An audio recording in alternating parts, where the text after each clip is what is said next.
Tips paling berkesan kalau tuan-puan nak konsisten menabung dalam bentuk emas setiap bulan walaupun dalam keadaan harga emas yang tengah tinggi. Jadi kalau tuan-puan nak tahu macam mana, kena tengok video ni sampai habis. Jangan lupa save juga video ni untuk rujukan akan datang. Caranya tuan-puan, kalau kita nak pastikan kita konsisten menabung dalam bentuk emas setiap bulan, yang pertama of course kita kena setkan auto debit.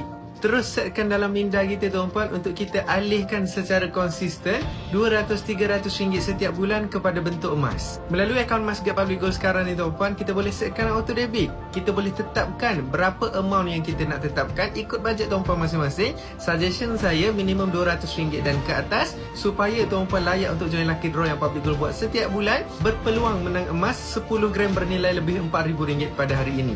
Kita juga boleh set tarikh berapa hari bulan kita nak duit kita dideduct daripada akaun bank dan dimasukkan dalam akaun Masgap. Kita boleh setkan dan kita boleh tetapkan juga berapa lama kita nak aktifkan auto debit. Minimum 1 tahun ataupun 12 bulan, maksimum 5 tahun. Rekomen saya tuan-puan terus buat 5 tahun sama macam saya. Supaya dalam 5 tahun ni tuan-puan, kita memang konsisten menabung emas setiap bulan tanpa melihat harga. Itu yang paling penting.